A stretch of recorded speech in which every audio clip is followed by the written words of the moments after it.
All right, strap yourselves in because today we are going deep on something pretty wild. Oh, yeah. We're talking about using nuclear explosions to fight climate change. Okay. Crazy, right? Sounds a little out there.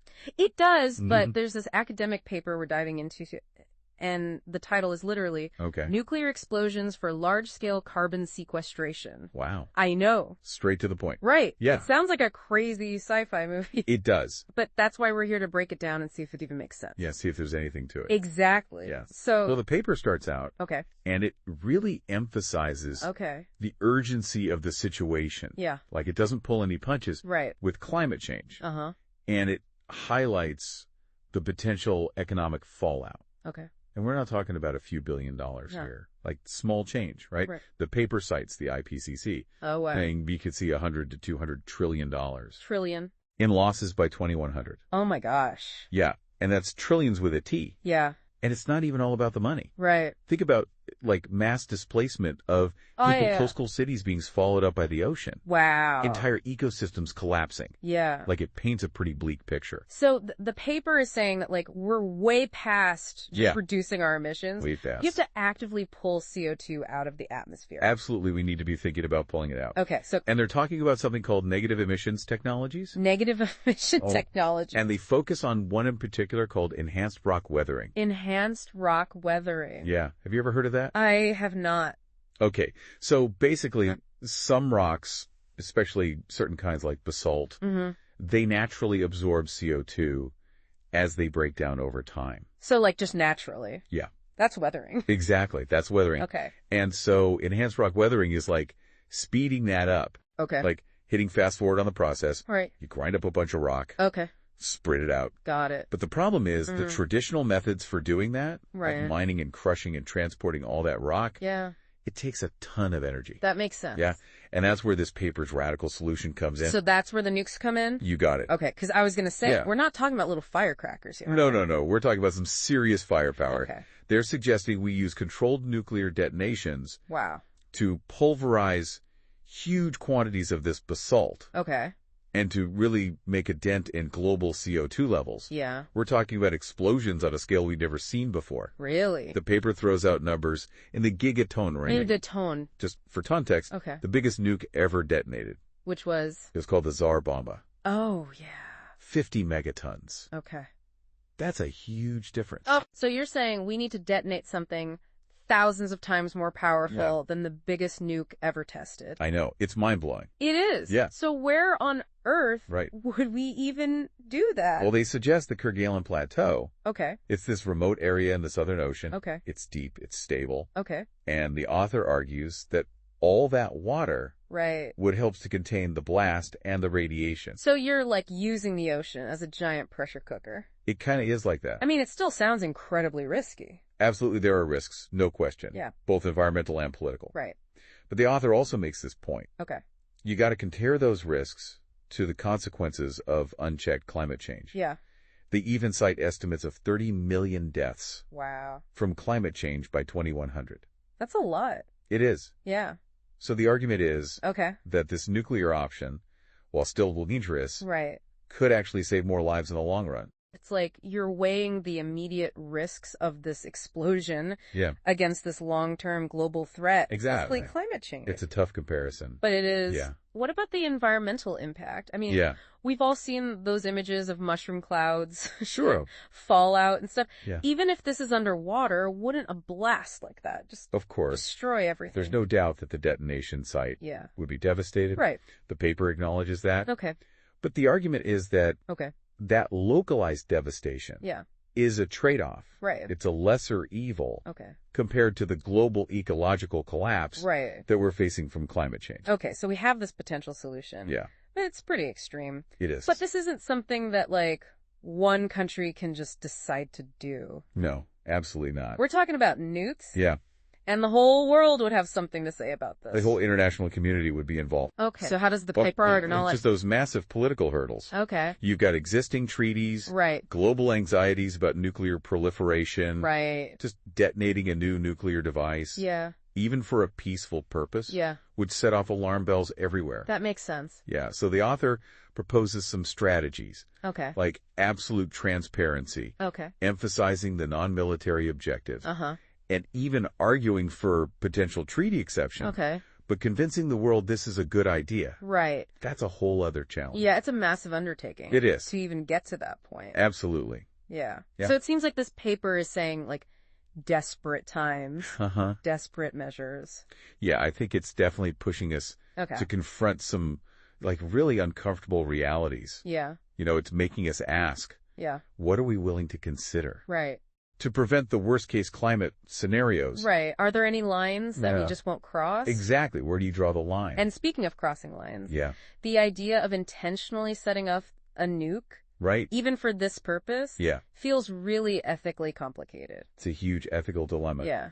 And the paper doesn't shy away from that. Okay. It really asks us to think about, Yeah. okay, what's the potential harm Right. of, like, a contained nuclear event Right. versus the much wider, Yeah. potentially even more devastating consequences of climate change. Yeah. So it's like a utilitarian approach, Okay. choosing the path that causes the least suffering overall, Okay.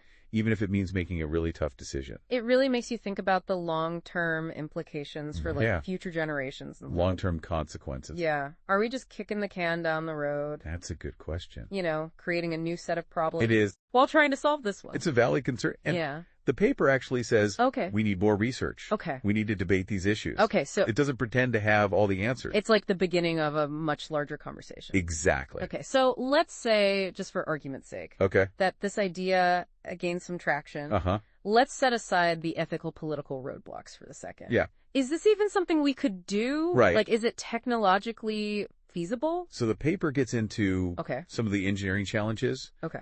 and it gets pretty tactical. I bet. But basically, we would need to develop Okay. completely new types of nuclear devices Oh, wow. specifically for this purpose. Okay. The ones we have now wouldn't cut it. Interesting. We'd also need really precise detonation methods Okay. to make sure the blast is contained Uh-huh. and the basalt is pulverized properly. So it's not just like All right. setting off any old nuke. Exactly. It has to be very specific. Very specific. Yeah, and I imagine that would be incredibly expensive. Oh, yeah. Even before you get into Yeah. all the political stuff, Absolutely. potential delays and all that. The paper actually puts a price tag on it, Does it really? about $10 billion. 10 billion. But, Okay. and this is a key part of their argument, Okay. they compare that cost Okay. to the potential economic losses from climate change. Right, which we talked about could be in the trillions. Exactly, trillions of dollars. Yeah, so it's like, So their point is, yeah. even if it's expensive, Uh-huh. it's nothing Right. compared to doing nothing. Short-term pass Yeah. versus long-term gains. Exactly. But money isn't the only thing to think about. Right. What about all the unintended consequences? Yeah. I mean, this is totally uncharted territory. This is where things get really interesting. Okay. The paper acknowledges that there are a lot of unknowns, Okay. and it calls for a lot more research, Uh-huh. modeling, and simulations Okay. to really try to understand Yeah. what could happen. Right. Like, what would happen to the ocean ecosystem? Right around where we set it off. Exactly. How would the pulverized basalt Right. interact with ocean currents, Yeah. marine Oh, life? what happened to all the fish? Right. These are all questions that need to be answered. Yeah, it seems like a lot of potential consequences. There are. Both good and bad. Yeah. So it feels like this paper Yeah. is more like Uh-huh. the start of a conversation. I think that's a fair assessment. Okay. It's a provocation. Okay. It's meant to challenge our assumptions, Uh-huh. push the boundaries of what we think is possible, Okay. and whether or not this solution ever actually happens. Right.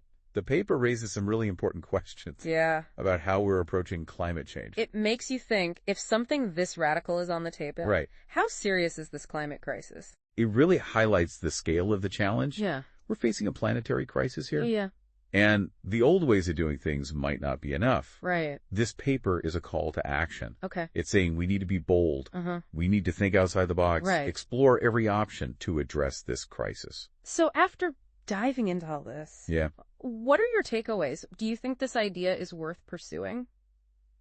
I think it's too early to say Okay. if this is a viable solution. Okay. There are just so many unknowns, Right. so many ethical and practical hurdles. Right. Yeah. But I do think the paper's message is really important. Okay. We need to be bold in our thinking, Okay. challenge conventional wisdom, Yeah. and explore every avenue to address this crisis. So even if this particular idea never gets off the ground, just talking about it helps us to think more creatively about climate solutions. It reminds us we can't be complacent. Right. Business as usual is not an option. Right. We need to be thinking bigger. Exactly. And sometimes the most radical ideas, the ones that seem outlandish, can spark these new insights and lead to breakthroughs. They can lead us in directions we never would have imagined. And this paper is a perfect example of that. It is. Yeah, it's a lot to think about. It is. We've gone from talking about these massive nuclear explosions to global cooperation. Yeah. It's amazing how complex this all is. This paper really shows that it makes you think beyond simple solutions. Right.